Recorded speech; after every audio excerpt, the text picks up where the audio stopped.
Good morning. നമ്മൾ biology ക്ലാസ്സുകൾ start ചെയ്യുകയാണ്. ബയോളജിയിൽ ഏകദേശം 32 ചാപ്റ്റേഴ്സുകൾ വരുന്നുണ്ട്.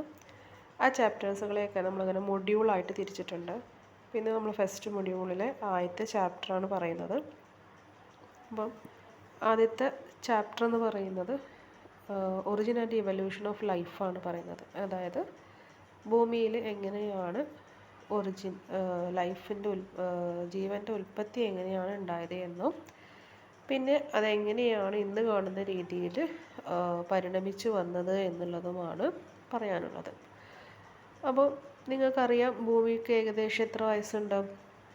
4 മുതൽ 5 ബില്യൺ ഇയേഴ്സാണ് ഭൂമിയുടെ വയസ്സ് പറയുന്നത്. അതിൽ തന്നെ 3.5 ബില്യൺ വർഷമായിട്ടേ ഉള്ളൂ ജീവൻ ഉണ്ടായിട്ട് ഭൂമിയിൽ. ഇനി ഭൂമിയിൽ ജീവനുണ്ട്, അതിൽ നമ്മളിപ്പോൾ ഒരുപാട് ജീവജാലങ്ങളെ കാണുന്നുണ്ട്. ഏകദേശം 15 മില്യൺ ജീവജാലങ്ങൾ ഭൂമിയിൽ ഈ കാലയളവുകളോളം ഉണ്ടായിട്ടുണ്ട് എങ്കിലും ഒരു 2 മില്യൺ ജീവികളെക്കുറിച്ച് മാത്രമേ ഇതുവരെ ഐഡൻറ്റിഫൈ ചെയ്തിട്ടുള്ളൂ. അപ്പോൾ ബാക്കിയുള്ളതൊക്കെ വംശനാശം സംഭവിച്ചു പോയതാണ്. പക്ഷെ അതിനെക്കുറിച്ച് നമുക്ക് തെളിവുകളോ അല്ലെങ്കിൽ അത് ഏതൊക്കെ കാറ്റഗറിയിൽ പെടുന്നോ അതിൻ്റെയൊക്കെ സ്ട്രക്ചർ എന്താണെന്നോ എന്നുള്ളതിനെ കുറിച്ചിട്ട് ഒന്നും നിലവിൽ അറിവില്ല. ഓക്കെ, അപ്പോൾ എന്താണ് ഒറിജിൻ ഓഫ് ലൈഫ് എന്ന് ചോദിച്ചു കഴിഞ്ഞാൽ ഇപ്പോൾ ഇതിൽ കാണുന്നത് പോലെ ഒറിജിൻ ഓഫ് ലൈഫ് എന്ന് പറയുന്നത് ഒരു നോൺ ലിവിങ് മാറ്ററിൽ നിന്നും ജീവനില്ലാത്ത ഒരു വസ്തുവിൽ നിന്നും ചെറിയ എന്തെങ്കിലും ജീവനുള്ള ഒരു സാധനം, അതായത് ചെറിയ ജീവൻ്റെ ഒരു കണിക, വളരെ സിമ്പിളായിട്ടുള്ള എന്തെങ്കിലും ഒരു കണിക ഉണ്ടായിട്ടുണ്ടാവും. ആ ഒരു പ്രോസസ്സിനെയാണ് നമ്മൾ ഒറിജിൻ ഓഫ് ലൈഫ് എന്ന് പറയാം. ഇനി ആ ഉണ്ടായ ചെറിയ കണിക വളർന്ന് പലതരത്തിലുള്ള സ്ട്രക്ചറുകളുണ്ടായി ഇന്ന് കാണുന്ന രീതിയിലുള്ള പല ജീവജാലങ്ങളായിട്ട് അത് പരിണമിച്ചതിനെയാണ് നമ്മൾ ഇവല്യൂഷൻ ഓഫ് ലൈഫ് എന്ന് പറയും. അപ്പോൾ ഒറിജിൻ ഓഫ് ലൈഫും ഇവല്യൂഷൻ ഓഫ് ലൈഫും. ഇനി ഈ ഒറിജിൻ ഓഫ് ലൈഫിനെ സപ്പോർട്ട് ചെയ്യുന്ന ഒരു തിയറി ഉണ്ട്, അതാണ് കീമോസിന്തറ്റിക് തിയറി. അപ്പം ഈ തിയറിയിൽ എന്താ പറയുന്നതെന്ന് ചോദിച്ചു കഴിഞ്ഞാൽ, കീമോസിന്തറ്റിക് തിയറിയിൽ പറയുന്നത്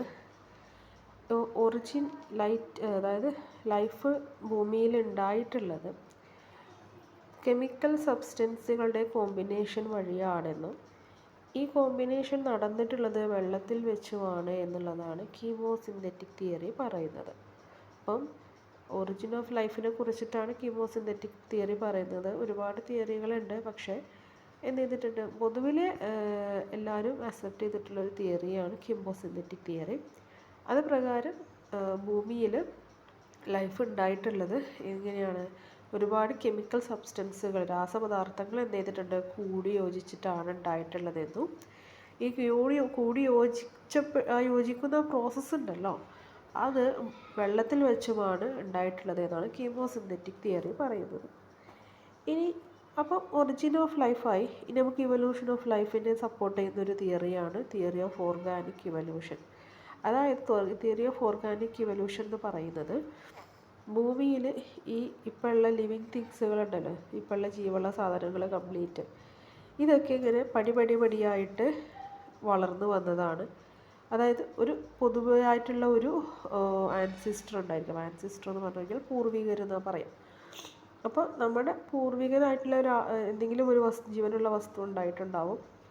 അതിന് ഒരുപാട് മോഡിഫിക്കേഷൻസ് വന്നിട്ട് പടിയായിട്ടാണ് ഇന്ന് കാണുന്ന രീതിയിലുള്ള എല്ലാ ജീവജാലങ്ങളും ഭൂമിയിൽ ഉണ്ടായിട്ടുള്ളത് എന്നുള്ളതാണ് ഇവല്യൂഷൻ ഓഫ് ലൈഫിനെ സപ്പോർട്ട് ചെയ്യുന്ന തിയറി ഓഫ് ഓർഗാനിക് ഇവല്യൂഷൻ പറയുന്നത്. ഓക്കെ, ഇനി ഈ ഇവല്യൂഷൻ ഓഫ് ലൈഫിന് അതായത് ഇപ്പോൾ നമ്മൾ പറഞ്ഞു പൊതുവിലായിട്ടുള്ള ഒരു ആൻസിസ്റ്റർ അല്ലെങ്കിൽ ഒരു പൂർവികനുണ്ട്, അവരിൽ നിന്ന് മോഡിഫിക്കേഷൻ സംഭവിച്ചിട്ടാണ് ഇത്രയധികം ജീവജാലങ്ങൾ ഉണ്ടായത് എന്നുള്ള കാര്യം നമ്മൾ പറഞ്ഞു. അപ്പോൾ എങ്ങനെയാണ് ഇത് മനസ്സിലാക്കിയെന്ന് ചോദിച്ചു കഴിഞ്ഞാൽ അതിനാണ് ഈ ഇവല്യൂഷൻ എവിഡൻസസ് എന്ന് പറയാം. എങ്ങനെ എവല്യൂഷൻ നടന്നു എന്നതിന് ഒരുപാട് എവിഡൻസുകളുണ്ട്. അതിൽ മെയിനായിട്ട് 4 തരത്തിലുള്ള എവിഡൻസുകളാണുള്ളത്. ഒന്ന് മോർഫോളജിക്കൽ എവിഡൻസ്, പിന്നെ ഒന്ന് പാലിയൻറ്റോളജിക്കൽ എവിഡൻസ്, പിന്നെ ഒന്ന് എംബ്രിയോളജിക്കൽ എവിഡൻസ്, ഒന്ന് മോളിക്കുലാർ എവിഡൻസ്.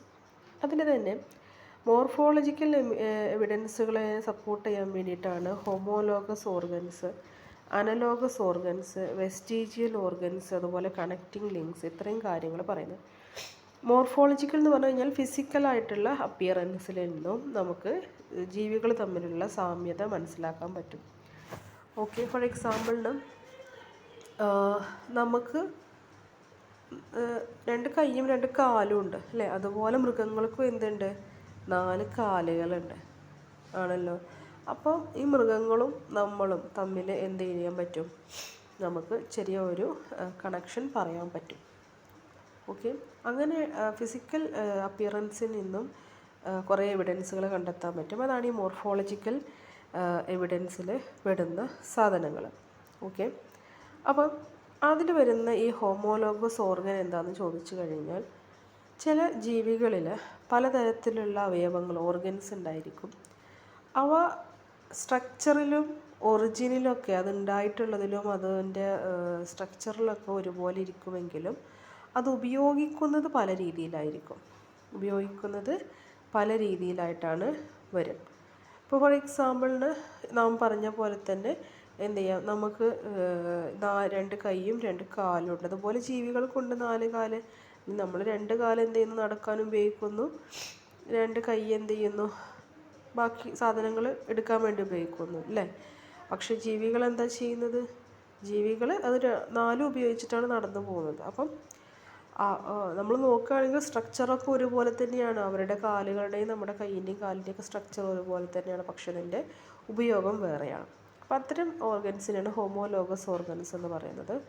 ഇനി അനലോഗസ് ഓർഗൻസ് എന്താണെന്ന് ചോദിച്ചു കഴിഞ്ഞാൽ, സ്ട്രക്ചറൊക്കെ വ്യത്യാസമായിരിക്കും, പക്ഷേ ഫങ്ഷനിങ് സെയിം ആയിരിക്കും, ഉപയോഗിക്കുന്നത് ഒരുപോലെ ആയിരിക്കും. ഫോർ എക്സാമ്പിളിന്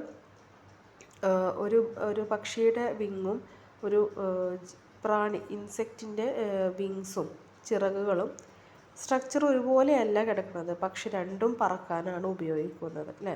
അത്തരം ഓർഗൻസിനാണ് അനലോഗസ് ഓർഗൻസ് എന്ന് വിളിക്കാം.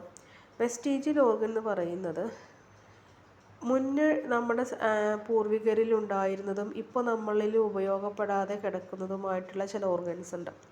ഫോർ എക്സാമ്പിളിന് നമ്മുടെ മനുഷ്യ ശരീരത്തിൽ തന്നെ ആമാശയത്തിൻ്റെ തൊട്ട് താഴെയായിട്ട് പാൻക്രിയാസ് എന്ന് പറഞ്ഞിട്ടൊരു അവയവമുണ്ട്. ആ അവയവം നമ്മുടെ ശരീരത്തിന് നിലവിൽ ഒരു ഉപയോഗവും ഇല്ലാത്ത ഒരു അവയവവുമാണ്. അപ്പം അത് ഒരുപക്ഷെ നമ്മുടെ പൂർവികരിൽ എന്ത് ചെയ്തിട്ടുണ്ടാകും? വളരെയധികം ഉപയോഗത്തിൽ കിടന്നിരുന്ന ഒരു അവയവം ആയിരിക്കാം. അപ്പം ഇപ്പം നമുക്കുള്ളത് ഉപയോഗമില്ലാതെ നമ്മുടെ ശരീരത്തിൽ ഉണ്ടായിരുന്നു അല്ലേ? അത്തരം ഓർഗൻസ് നമ്മൾ വെസ്റ്റീജിയൽ ഓർഗൻസ് എന്ന് പറയാം. അപ്പോൾ തീർച്ചയായിട്ടും നമുക്കൊരു കാര്യം മനസ്സിലാവും, നമ്മുടെ പൂർവികരിൽ എന്തൊക്കെയോ വ്യത്യാസങ്ങൾ വന്നിട്ടാണ് നമ്മൾ എന്ത് ചെയ്തിട്ടുള്ളത്, ഉണ്ടായിട്ടുള്ളത് എന്നുള്ള ഒരു കാര്യം മനസ്സിലാക്കാൻ പറ്റും അല്ലേ? അപ്പം ഇത്തരം 3 രീതിയിൽ, അതായത് homological organs, homologous organs, analogous organs, vestigial organs, ഇത്രയും കാര്യങ്ങളിൽ നിന്ന് നമുക്ക് മോർഫോളജിക്കൽ എവിഡൻസ് ആയിട്ട് നമുക്ക് ഇവല്യൂഷൻ ഓഫ് ലൈഫിനെ കുറിച്ചിട്ട് പറയാൻ പറ്റും. ഇനി അതിന് തന്നെ കണക്റ്റിംഗ് ലിങ്ക് വരുന്നുണ്ട്. കണക്റ്റിംഗ് ലിങ്ക് എന്ന് പറയുന്നത് ഒരു വ്യത്യസ്ത തരത്തിലുള്ള ഓർഗാനിസംസിനെ കണക്റ്റ് ചെയ്യുന്ന ജീവികളുണ്ടായിരിക്കും. ഫോർ എക്സാമ്പിൾ പണ്ട് ഈ ഡിനോസറിൻ്റെയൊക്കെ കാലത്തുണ്ടായിരുന്ന ഒരു ജീവിയാണ് ആർക്കിയോപ്ടെറിക്സ്. അതായത് അതിൻ്റെ രൂപം എന്ന് പറയുന്നത് ചിറകുകളുണ്ടായിരുന്നു, അതുകൊണ്ടത് പക്ഷിയെ പോലെ ആയിരുന്നു പറന്നിരുന്നു. പക്ഷേ അതിനിങ്ങനെ വാലും ഇങ്ങനെ ചെറിയ കാലുകളൊക്കെ ഉണ്ടായിരുന്നു, ഉരകങ്ങളെ പോലെ ഇങ്ങനെ. അപ്പം നമ്മുടെ ഈ ഉറുമ്പ് തീനി അങ്ങനത്തെ സാധനങ്ങളൊക്കെ ഉണ്ടല്ലോ, അതുപോലെയൊക്കെ നടന്നിരുന്ന ഉണ്ടായിരുന്നു. അപ്പം അതിൻ്റെ ബോഡി ഷേപ്പ് നോക്കിക്കഴിഞ്ഞാൽ, ബോഡി സ്ട്രക്ചർ നോക്കിക്കഴിഞ്ഞാൽ അതിന് പക്ഷികളുമായിട്ടും അതുപോലെ ഉരകങ്ങളുമായിട്ടും എന്ത് ചെയ്യാൻ പറ്റും? ഒരുപാട് ബന്ധമുണ്ടെന്ന് പറയാൻ പറ്റും. അപ്പോൾ ആ 2 വിഭാഗങ്ങളെ, പക്ഷികൾ എന്നുള്ള വിഭാഗത്തെയും ഉരകങ്ങൾ എന്ന് പറയുന്ന, ഉരകങ്ങൾ റെപ്റ്റൈൽസ് അതുപോലെ ബേർഡ്സ്, ഈ 2 ഓർഗാനിസംസിനെയും കണക്ട് ചെയ്യുന്ന രീതിയിലുള്ള ജീവികൾ ഈ ഭൂമുഖത്തുണ്ടായിരുന്നു. അത്തരം ജീവികളെയാണ് നമ്മൾ കണക്റ്റിംഗ് ലിങ്ക്സ് എന്ന് പറയുന്നത് കേട്ടോ. അപ്പോൾ ഇതാണ് മോർഫോളജിക്കൽ എവിഡൻസ് എന്ന് പറയുന്നത്. ഇനി എംബ്രിയോളജിക്കൽ എവിഡൻസ് എന്താണ് എന്ന് പറയാം നമുക്ക്. അതിനു മുന്നേ നമുക്ക് എംബ്രിയോളജി എന്താണെന്ന് നോക്കാം. എംബ്രിയോളജി എന്ന് പറയുന്നത് it is the study of development of an organism. ഒരു ഓർഗാനിസത്തിൻ്റെ ഡെവലപ്മെൻറ്റിനെ കുറിച്ചിട്ടുള്ള സ്റ്റഡിയാണ് എംബ്രിയോളജി എന്ന് പറയുന്നത്. പാലിയൻറ്റോളജി എന്ന് പറയുന്നത് it is the study of fossil നിങ്ങൾ അറിയുണ്ടാവും അല്ലേ? പണ്ട് കാലത്തുള്ള ജീവികളുടെയൊക്കെ ഇങ്ങനെ ചില കാര്യങ്ങളൊക്കെ എന്തെങ്കിലും പാറക്കെട്ടുകളിൽ നിന്നൊക്കെ നമുക്ക് കണ്ടെത്താൻ കഴിഞ്ഞിട്ടുണ്ട്. കാലക്രമേണ എന്താ പറയുക, ശോഷിച്ച് അങ്ങനെ പാറമ്മലൊക്കെ ഇങ്ങനെ ഒരു പൂപ്പൽ പോലെയൊക്കെ കിടന്ന് അങ്ങനെയൊക്കെ കണ്ടുപിടിക്കുന്ന സാധനങ്ങളാണ് ഫോസിൽ എന്ന് പറയുന്നത്. അപ്പം അതിനെ കുറിച്ചിട്ടുള്ള പഠനമാണ് പാലിയോന്റോളജി. ആ ഫോസിലുകളെ കുറിച്ച് പഠിച്ചിട്ട് എന്ത് ചെയ്തിട്ടുണ്ട്, അങ്ങനെയാണ് നമ്മുടെ ഈ ഭൂമിയിൽ ഡിനോസറുകൾ ഉണ്ടായിരുന്നതെന്നും എന്നുള്ള കാര്യങ്ങളെക്കുറിച്ചുള്ള പഠനങ്ങളൊക്കെ വന്നിട്ടുള്ളത് അല്ലേ. അപ്പോൾ ഫോസിൽസ് എന്ന് പറയുന്നത് remains or traces of animal and plant life of the past found embedded in the rock either as petrified hard parts or as mould cast or track. അതായത് ഒരുപാട് വർഷം മുന്നേ ജീവിച്ചിരുന്ന അനിമൽസ് അല്ലെങ്കിൽ പ്ലാന്റ്സിൻ്റെ എന്ത് ചെയ്യുന്നു, ട്രേസുകൾ, അവരുടെ അവശിഷ്ട ഭാഗങ്ങൾ എന്ത് ചെയ്യുന്നു, പാറക്കെട്ടുകളിൽ നിന്നും പാറക്കെട്ടുകളിൽ ഇങ്ങനെ ഒരുതരം എന്താ പറയുക, ഒരുതരം പാട പോലെയൊക്കെ ആയിട്ട് കിടന്നിട്ടുണ്ടായിരിക്കാം. അത്തരം സാധനങ്ങളെയാണ് എന്ത് പറയുക, ഫോസിൽ എന്ന് പറയുക. ഫോസിലുകൾ കണ്ടുപിടിച്ച് നമ്മൾ അതിനെക്കുറിച്ചൊരു പഠനം നടത്തിയിട്ടൊക്കെയാണ് എന്തെയ്യുന്നത്, ഈ ഇത്തരം ജീവികളെ കുറിച്ചിട്ടൊക്കെ നമ്മൾ ഉണ്ടായിരുന്നു എന്നുള്ള നിഗമനങ്ങളിലൊക്കെ എത്തിച്ചേർന്നിട്ടുള്ളത്. അപ്പോൾ അതാണ് പാലിയന്റോളജി എന്ന് പറയുന്നത്. ഓക്കെ, അപ്പം ഇത്രയും കാര്യങ്ങൾ.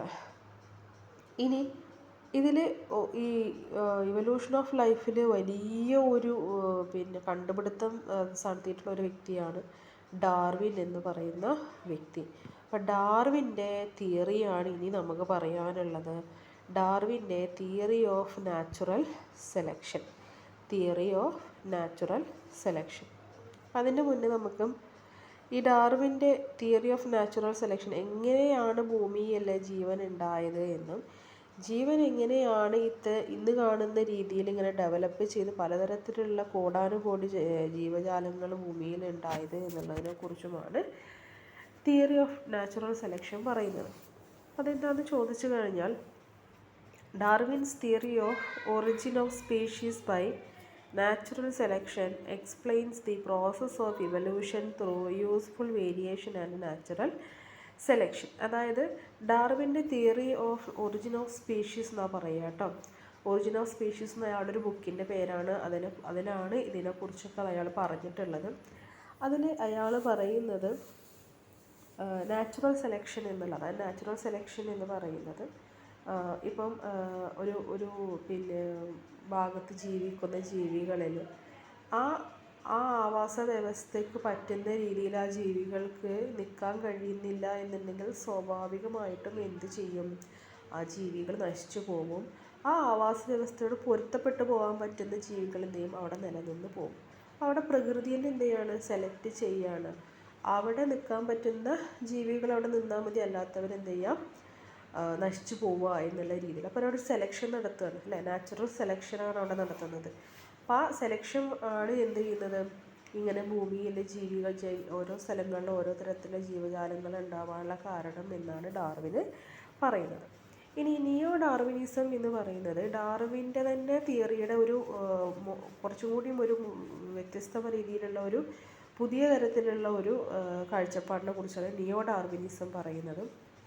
അവിടെ പറയുന്നത് നാച്ചുറൽ സെലക്ഷൻ മാത്രമല്ല സംഭവിച്ചിട്ടുള്ളത്, പക്ഷേ മ്യൂട്ടേഷനും റിപ്രൊഡക്റ്റീവ് ഐസൊലേഷനൊക്കെ സംഭവിച്ചിട്ടുണ്ട് എന്ന് പറയുന്നുണ്ട്. മ്യൂട്ടേഷൻ എന്ന് പറഞ്ഞു കഴിഞ്ഞാൽ ചില ജീവികൾ അങ്ങനെ നശിച്ചു പോകാണ്ട് എന്ത് ചെയ്യുന്നു, അവർ പൊരുത്തപ്പെടാൻ ശ്രമിക്കുമ്പോൾ അവരുടെ ബോഡിയിലും അവരുടെ സ്വഭാവത്തിലും ഒക്കെ പലതരം വ്യത്യാസങ്ങൾ സംഭവിക്കും അല്ലേ.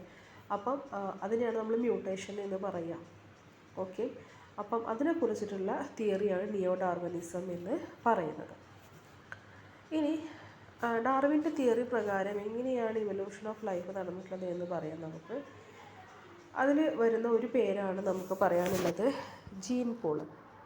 ജീൻ പൂൾ എന്ന് പറഞ്ഞു കഴിഞ്ഞാൽ, ഇപ്പം unit of evolution is population which has its own gene pool എന്നാണ് ഡാർവിൻ പറയുന്നത്. അതായത് ഇവല്യൂഷൻ നടക്കണം എന്നുണ്ടെങ്കിൽ അതിൽ ഏറ്റവും ചെറിയ ഘടകം എന്ന് പറയുന്നത് ഒരു പോപ്പുലേഷനാണ് അല്ലേ. അല്ലെങ്കിൽ നമ്മൾ സാധാരണ പോപ്പുലേഷൻ പറഞ്ഞാൽ ജനസമൂഹം എന്നൊക്കെയാണ് പറയാറുള്ളത്. പക്ഷേ നമ്മൾ ജീവജാലങ്ങൾ മൊത്തത്തിലാണ് കൺസിഡർ ചെയ്യേണ്ടത്. ആനിമൽസിനെയും പ്ലാന്റ്സിനെയും ഒക്കെ കൺസിഡർ ചെയ്യണം. അപ്പോൾ നമുക്കൊരു പോപ്പുലേഷൻ കൺസിഡർ ചെയ്യാം.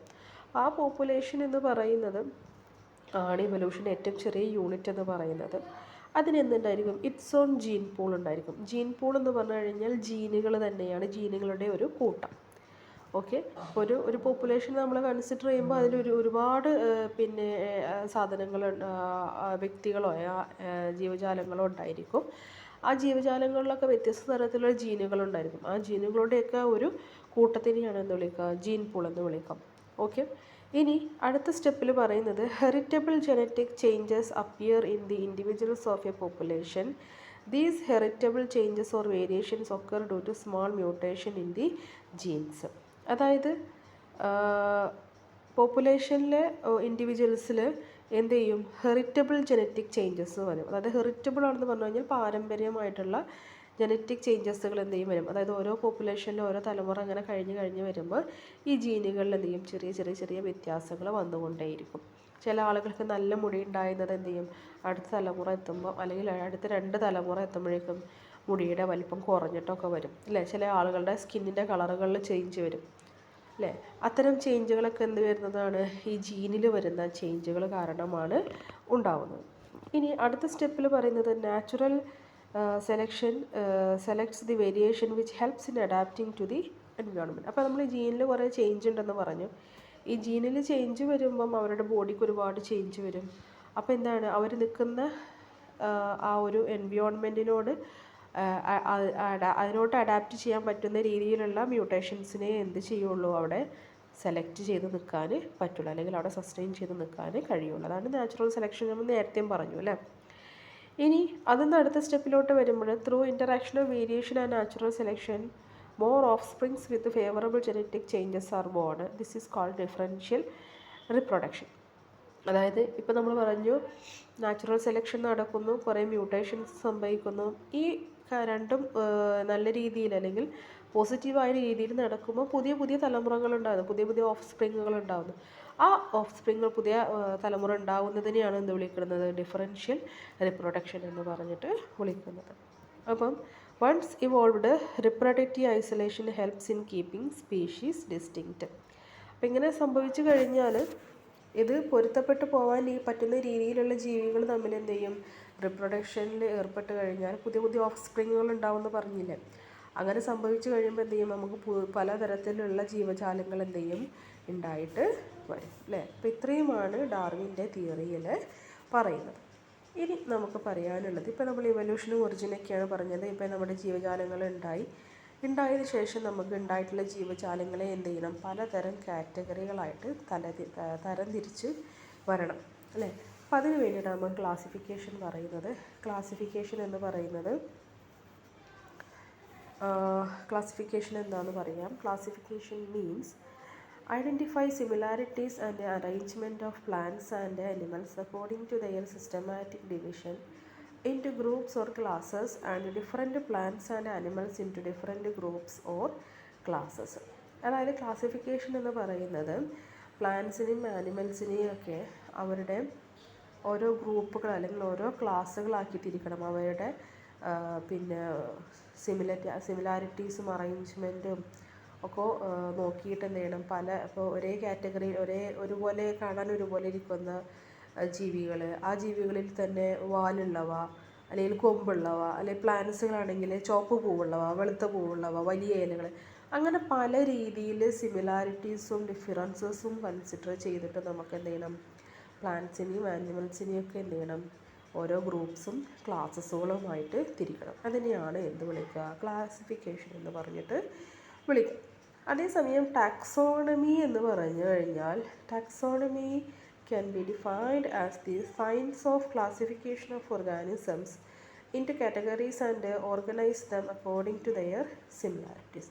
നമ്മളത് വെറുതെ ഇങ്ങനെ കുറേ ക്ലാസിഫിക്കേഷൻ നടത്താതെ, ഇപ്പോൾ നമ്മൾ വെറുതെ ഇങ്ങനെ നോക്കുന്ന കുറച്ച് പ്ലാന്റ്സിനെ നോക്കുന്നു, അതിന് കുറച്ച് ഒരേ ഹൈറ്റിലുള്ളവയെ ഒരു ഗ്രൂപ്പാക്കുന്നു, ഒരുപോലെ ഇലകളിരിക്കുന്നവയെ വേറെ ആക്കുന്നു. ഇങ്ങനെ ചെയ്യുമ്പോൾ ക്ലാസിഫിക്കേഷനാണ്. പക്ഷേ സയൻറ്റിഫിക്കലി നമ്മളത് ചെയ്യുകയാണ്. അതായത് സയൻറ്റിഫിക്കലി നമ്മൾ എന്ത് ചെയ്യുന്നു, അവയെ ഇങ്ങനെ കാറ്റഗറൈസ് ചെയ്തിട്ട് എന്ത് ചെയ്യുന്നു, അവരുടെ സിമിലാരിറ്റീസും ഡിഫറൻസസിനനുസരിച്ച് കാറ്റഗറൈസ് ചെയ്യുന്നതിനെയാണ് നമ്മൾ ടാക്സോണമി എന്ന് വിളിക്കാം.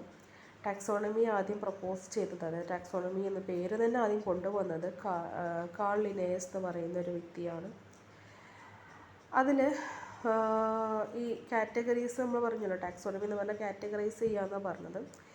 അതിൽ ഓരോ കാറ്റഗറീനെയും നമ്മൾ വിളിക്കുക ടാക്സോൺ എന്നാണ് വിളിക്കുക കേട്ടോ. ഓരോ ടാക്സോണമി എന്ന് പറഞ്ഞു കഴിഞ്ഞാൽ ഓരോ പ്ലാന്റ്സിനെയും ആനിമൽസിനെയൊക്കെ കാറ്റഗറൈസ് ചെയ്യുകയാണ്. അതിൽ ഓരോ കാറ്റഗറീനെയും നമ്മൾ ടാക്സോൺ എന്ന് വിളിക്കാം. Categories show it's evolutionary relationship with other groups of organisms. The lower most category is species. Okay, അപ്പം നമ്മൾ പറഞ്ഞത് ഇങ്ങനെ കാറ്റഗറൈസ് ചെയ്യുമ്പോഴുള്ള കണ്ടീഷൻ എന്താണ്? ചിലപ്പം ഒരു ടാക്സോണ് മറ്റു ടാക്സോണുമായിട്ട് ചെറിയ എന്തെങ്കിലും കണക്ഷനൊക്കെ ഉണ്ടായിരിക്കും. കാരണം ഓരോ ക്ലാസിഫിക്കേഷൻ നടത്തുമ്പോഴും ഓരോ കാറ്റഗറി മറ്റേ കാറ്റഗറിയിലോട്ട് എത്തുമ്പോഴും ചെറിയ എന്തെങ്കിലുമൊക്കെ വ്യത്യാസങ്ങൾ സംഭവിച്ചിട്ടുണ്ടാവുള്ളൂ. ബാക്കിയുള്ള കാര്യങ്ങളൊക്കെ ഒരുപോലെ തന്നെയായിരിക്കും. അപ്പോൾ അവ തമ്മിൽ എന്തുണ്ടായിരിക്കും? ഇങ്ങനെ ചെറിയ ചെറിയ കണക്ഷൻസുകൾ ഉണ്ടായിരിക്കും. ഇനി ടാക്സോണമി തന്നെ നമുക്ക് പല രീതിയിൽ കാറ്റഗറൈസ് ചെയ്ത് പോകുന്നുണ്ട്. അതിൽ ഏറ്റവും ലോവസ്റ്റ് കാറ്റഗറിയാണ് എന്ത്? സ്പീഷീസ്, പിന്നെ ജീനസ്, പിന്നെ ഫാമിലി, ഓർഡർ, ക്ലാസ്, ഫൈലം. ഇങ്ങനെയാണ് ആ കാറ്റഗറി പോകുന്നത്. അപ്പോൾ അതിൽ കൃത്യമായിട്ട് കൊടുത്തിട്ടുണ്ട് എങ്ങനെയാണ് ക്ലാസിഫിക്കേഷൻ എന്നുള്ള കാര്യം. അതിൽ നോക്കുക.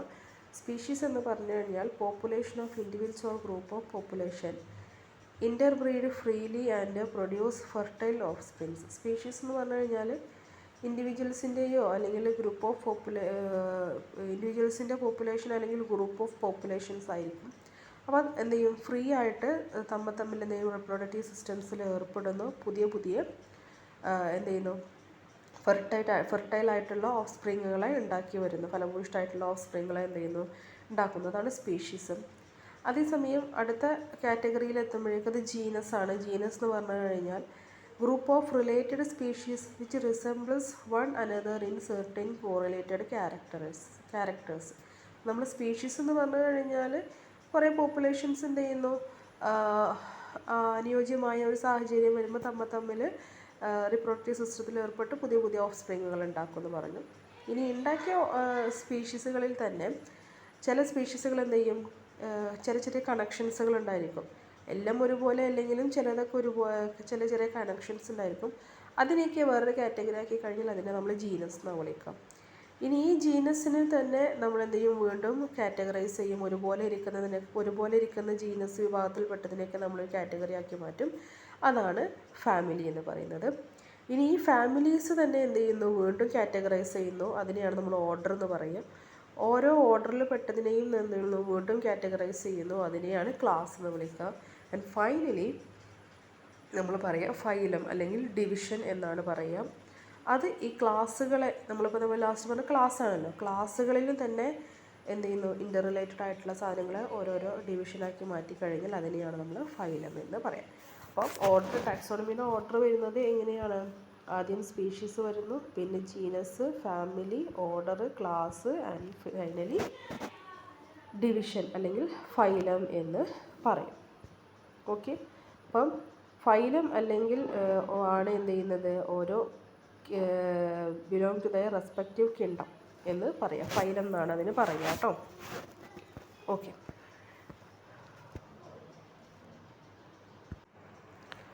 ഇപ്പോൾ ഈ പിക്ചറിൽ കണ്ടോ? ഈ പിക്ചറിൽ കൊടുത്തിട്ടുണ്ട് എങ്ങനെയാണ് ക്ലാസിഫിക്കേഷൻ വരുന്നത് എന്നുള്ളത്. അതായത് ഏറ്റവും ലോവസ്റ്റ് നമ്മൾ പറഞ്ഞത് സ്പീഷീസ് എന്നാണ് പറഞ്ഞത് അല്ലേ.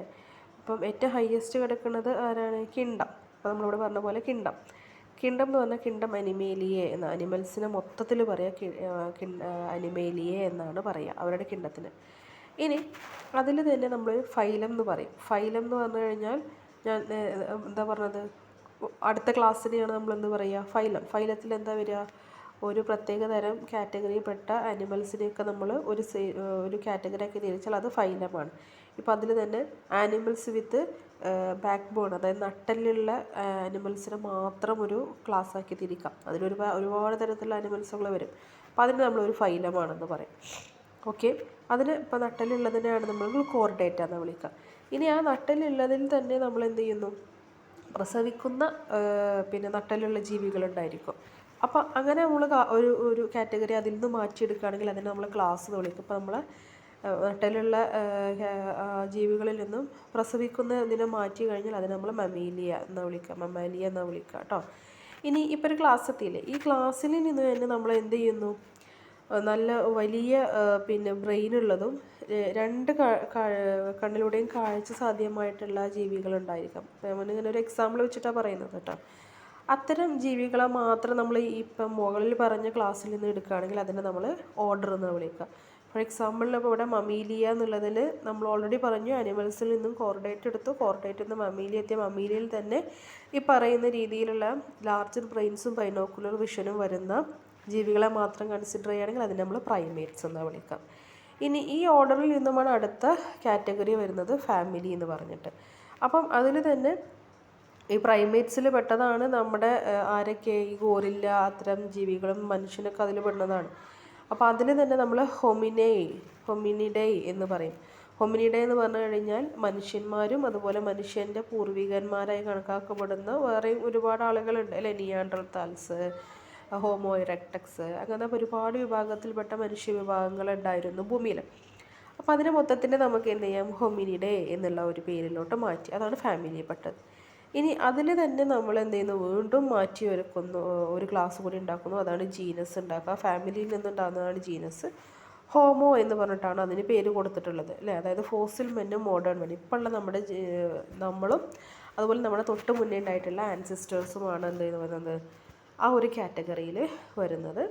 പിന്നെ അതിൽ വരുന്ന സ്പീഷീസാണ് ആര്, നമ്മുടെ ഇപ്പോഴത്തെ മനുഷ്യൻ്റെ കാറ്റഗറി എന്ന് പറയുന്നത്.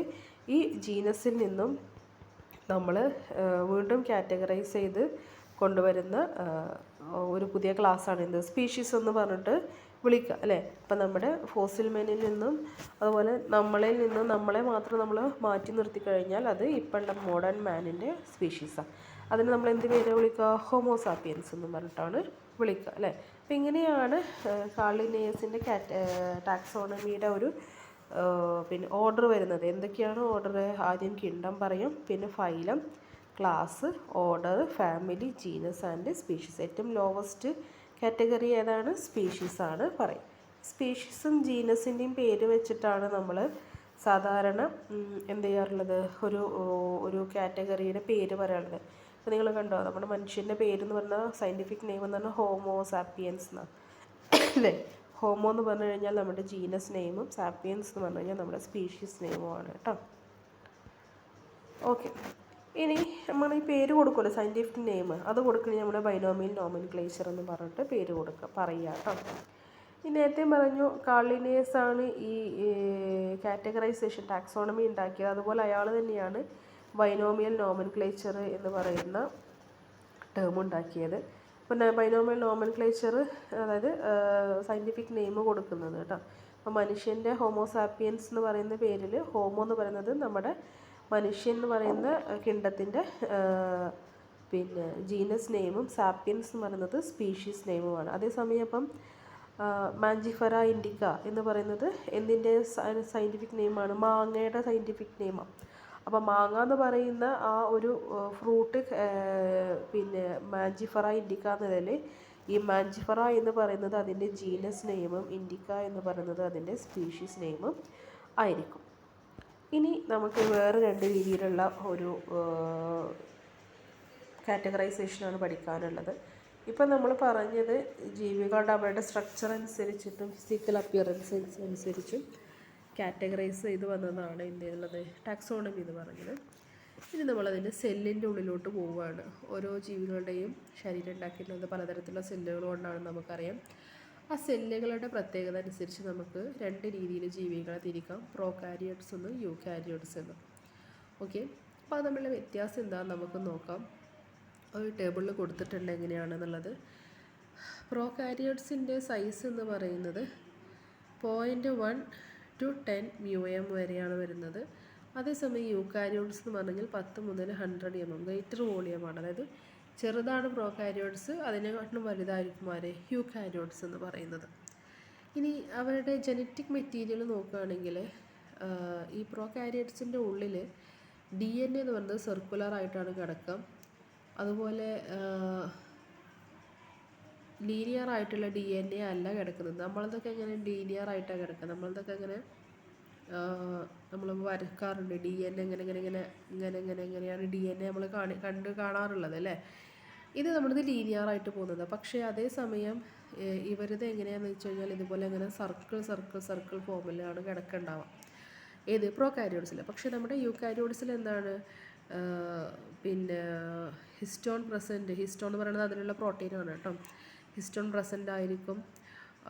വെൽ ഡിഫൈൻഡ് ക്രോമസോംസുകൾ ഉണ്ടായിരിക്കും. ന്യൂക്ലിയർ മെംബ്രൈന് പ്രസൻ്റ് ഉണ്ടായിരിക്കും. അതൊക്കെ നമ്മൾ കുറച്ച് കഴിഞ്ഞാൽ പറയും കേട്ടോ അതെന്തൊക്കെയാണ് സാധനങ്ങൾ എന്നുള്ളത്. ഈ കാറ്റഗറൈസേഷൻ മാത്രം ഒന്ന് പഠിച്ചിരുന്നാൽ മതി.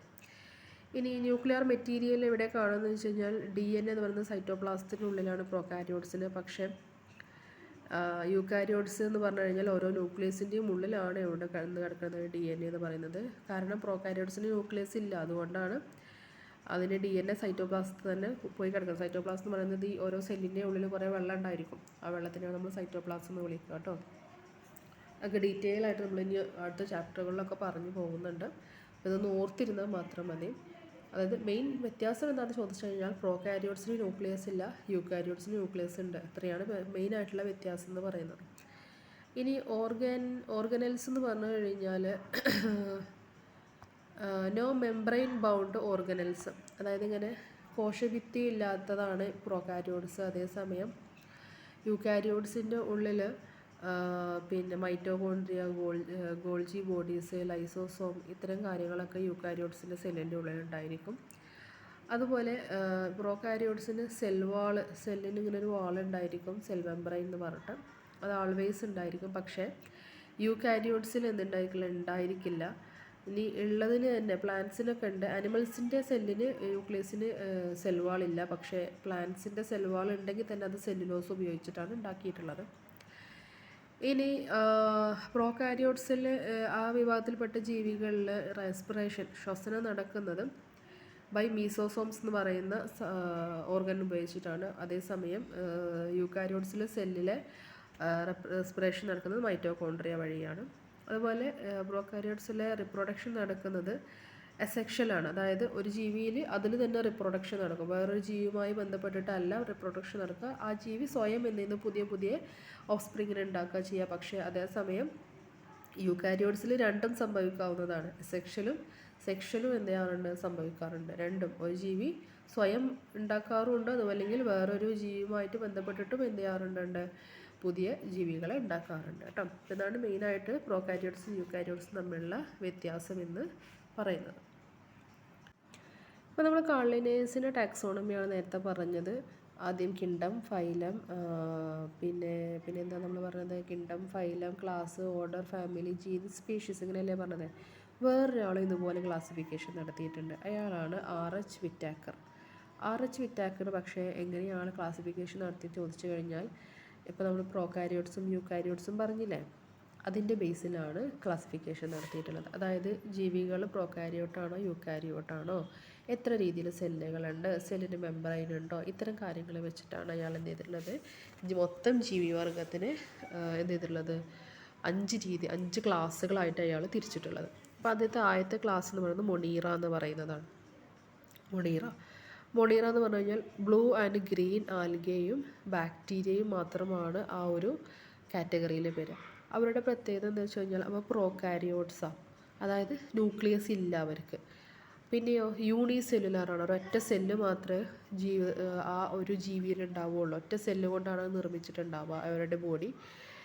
അതുപോലെ അവരുടെ ന്യൂട്രീഷൻ എന്ന് പറയുന്നത് ഡൈവേഴ്സ് ടൈപ്പ് ഓഫ് ന്യൂട്രീഷനാണ് പറയാം. പല രീതിയിൽ എന്ത് ചെയ്യും, ന്യൂട്രീഷൻ സ്വീകരിക്കുന്നതാവരാം. രണ്ടാമത്തെ കാറ്റഗറി എന്ന് പറയുന്നത് പ്രോട്ടോസിസ്റ്റ, അതായത് ആൽഗയും പ്രോട്ടോസോവയും പെടുന്നതാണ് ആ കാറ്റഗറി. അവരും യൂകാരിയോട്സ് ആണ്. അവർ യൂകാരിയോട്സ് എന്ന് പറഞ്ഞു കഴിഞ്ഞാൽ അവർക്ക് ന്യൂക്ലിയസ് ഉണ്ട്, പക്ഷെ ഒറ്റ സെല്ല് വെച്ചിട്ടാണ് അവരുടെ ബോഡി ഉണ്ടാക്കിയിട്ടുള്ളത്. അതും ഡൈവേഴ്സ് കൈൻഡ് ഓഫ് ന്യൂട്രീഷനാണ്, അതായത് വെറും പ്രോട്ടീനും കാർബോഹൈഡ്രേറ്റും അങ്ങനെ എല്ലാം സ്വീകരിക്കുന്ന തരത്തിലുള്ള ന്യൂട്രീഷനാണ് അവർ വരുന്നത്. മൂന്നാമത്തെ കാറ്റഗറി എന്ന് പറയുന്നത് ഫംഗസ് ആണ്. ഫംഗസ് പറഞ്ഞാൽ മോൾഡ്, നമ്മൾ ഈ എന്താ പറയുക, മോൾഡ് പറഞ്ഞാൽ നമ്മളിങ്ങനെ ഈ വോളമേൽ ഈ പുറത്തുള്ള ചുമരുമലൊക്കെ ഉണ്ടാവില്ലേ, നമ്മൾ മതിലുമലൊക്കെ ഉണ്ടാവില്ലേ ഒരു പച്ച കളർ സാധനം, ഇങ്ങനെ ആൽഗ പോലെ, ഫംഗസ് നമ്മൾ പറയാം, മോൾഡ് എന്നതിന് പറയാം. അത്തരം ജീവിവർഗ്ഗങ്ങളെയാണ് ഫംഗസ് വിഭാഗത്തിൽ അയാൾ പെടുത്തിയിട്ടുള്ളത്. അവയും അവരുടെ പ്രത്യേകത എന്ന് വെച്ച് കഴിഞ്ഞാൽ നമ്മൾ യൂകാരിയോട്സാണ്, സെല്ലുകൾ ന്യൂക്ലിയസ് ഉണ്ട്, പക്ഷേ അവരുടെ ബോഡി മൾട്ടി സെല്ലുലാറാണ്, അതായത് ഒന്നിലധികം സെല്ലുകൾ ഉപയോഗിച്ചിട്ടാണ് ഉണ്ടാക്കിയിട്ടുള്ളത്. ഇനി അവരുടെ ന്യൂട്രീഷൻ ടൈപ്പ് എങ്ങനെയാണ് ഭക്ഷണ രീതി എന്ന് ചോദിച്ചു കഴിഞ്ഞാൽ സാപ്രോഫൈറ്റാണ്.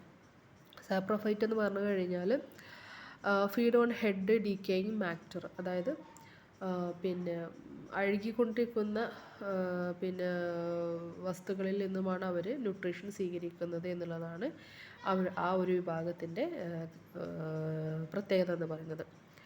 ഇനി നാലാമത്തെ വിഭാഗമാണ് പ്ലാന്റ് എന്ന് പറഞ്ഞു കഴിഞ്ഞാൽ എല്ലാ പ്ലാന്റ്സുകളും ഒറ്റ വിഭാഗത്തിൽ പെട്ടു.